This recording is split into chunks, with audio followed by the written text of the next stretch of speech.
Pemirsa, Bank Indonesia digoyang skandal korupsi, di mana kemudian program dana sosialnya ini diduga menjadi bancakan legislator. Uang negara senilai triliunan rupiah diduga mengalir ke kantong-kantong pribadi melalui yayasan yang dikendalikan oleh politikus Senayan.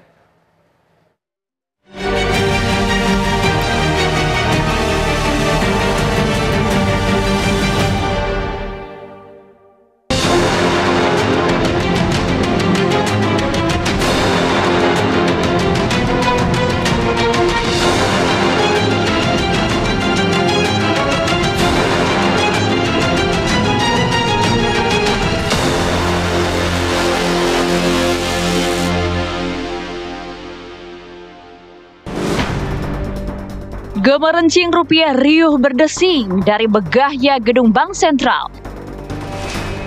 Di balik glamor simbol kemewahan penghuni Bank Indonesia, aroma busuk korupsi pun menguap. Oknum-oknum petinggi BI disebut-sebut bermain api dengan menilap dana tanggung jawab sosial perusahaan atau CSR. Modusnya dengan mengalirkan ke yayasan lalu menyunatnya ke penerima manfaat. Benarkah ada bancakan CSR di BI? Betulkah banyak pihak terlibat, mulai dari oknum anggota DPR hingga ke petinggi di Otoritas Jasa Keuangan? KPK harus tegas dan cepat gitu ya. Ini saya kira perkara yang harusnya tidak begitu sulit.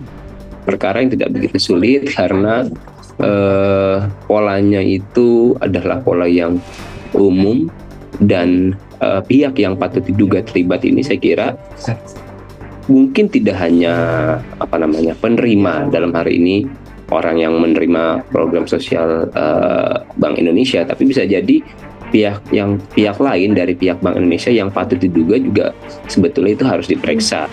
Jangan-jangan juga dengan adanya mengalirnya uang CSR ini ke DPR, jangan-jangan ada program yang sebetulnya tidak sesuai dengan apa yang diinginkan masyarakat, jadi bisa di antara mereka saling-saling kan. Nah ini. Medio akhir tahun 2024 lalu, Komisi Pemberantasan Korupsi mengendus dugaan praktik nakal pada penyaluran CSR di BI. Senin 16 Desember 2024 di malam hari, KPK menggeledah kantor BI di jantung ekonomi Jakarta. Ruang Gubernur BI Peri Warjio pun tak luput diperiksa penyidik. Dokumen dan barang elektronik pun disita. Maksud penggeledahan tersebut, kami dalam kegiatan mengungkap perkara tindak pidana yang terkait dengan CSR-nya Bank Indonesia. Ada beberapa ruangan yang kami masukkan dan ada beberapa yang kami peroleh. Tentunya barang-barang tersebut yang kami peroleh nanti akan kami klarifikasi. Oleh sebab itu, barang siapa yang terkait dengan temuan kami itu akan dilakukan pemeriksaan. Setelah BI, 19 Desember giliran kantor OJK yang digeledah. KPK menduga fulus CSR ini mengalir ke beberapa yayasan. Ya, informasi yang kami dapatkan itu hanya CSR BI saja. Bagaimana dan apa keterlibatan OJK itu masih didalami oleh rekan-rekan penyidik. Tentunya kami juga mengapresiasi dan menghargai pernyataan dari OJK bahwa mereka akan bersikap kooperatif. Atas temuan dugaan korupsi, Gubernur BI Peri Warjio langsung merespon.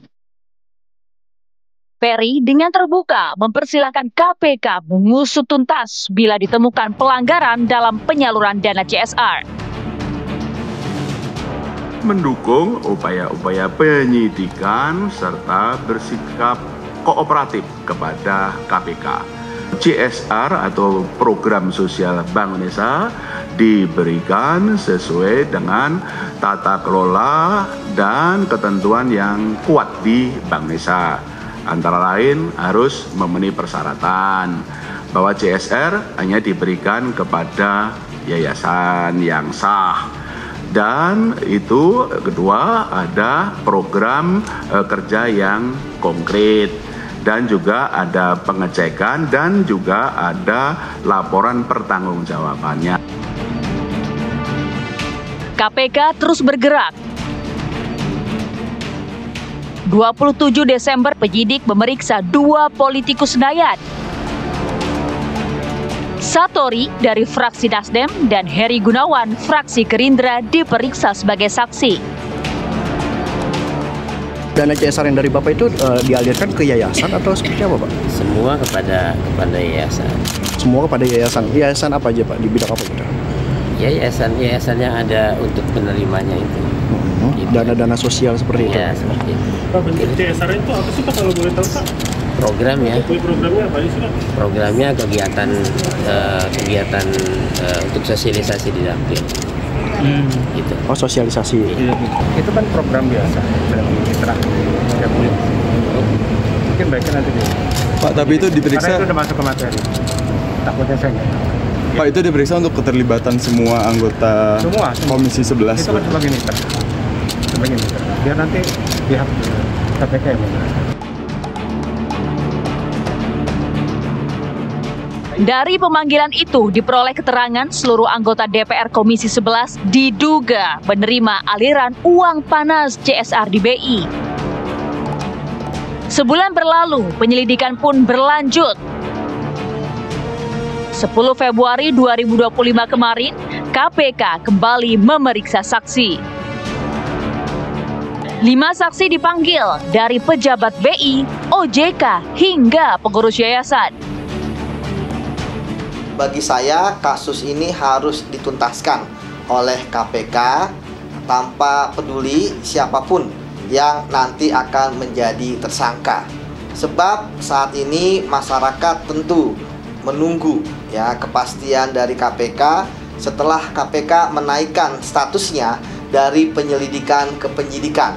Di mana kita tahu kasus CSR BI dan OJK ya, ini mendapatkan perhatian dari masyarakat, di mana kita tahu bahwa sebenarnya modus CSR ini dalam tindak pidana korupsi bukanlah hal yang baru. Sempat tersiar kabar, KPK sudah menetapkan 2 tersangka dalam kasus CSR BI. Meski kabar ini pun kemudian kabur.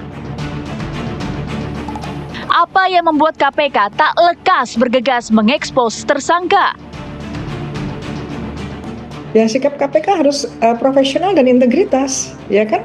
Profesionalitasnya lagi kita tunggu nih, lagi manggil-manggil kan, walaupun kita sudah mulai curiga kan. Waktu itu kan waktu itu kalau nggak salah pertama kan Agustus tahun lalu, kemudian muncul di September dan Desember. Lamban sekali kan, bahkan sempat hilang. Bahkan sempat ini kemana, kasus ini mana, kok nggak selesai dan sebagainya. Kalau memang KPK masih ingin keberadaannya itu memang dihargai dan bisa diharapkan masyarakat, ya harus tuntaskan, gitu ya. KPK harus menuntaskan. KPK harus tidak terlibat pada konflik of interest itu sendiri. KPK pun kini diminta membuka teka-teki dugaan korupsi di BI. KPK tak semestinya menggantung kasus, sebab Bank Sentral menjadi cermin ekonomi negeri.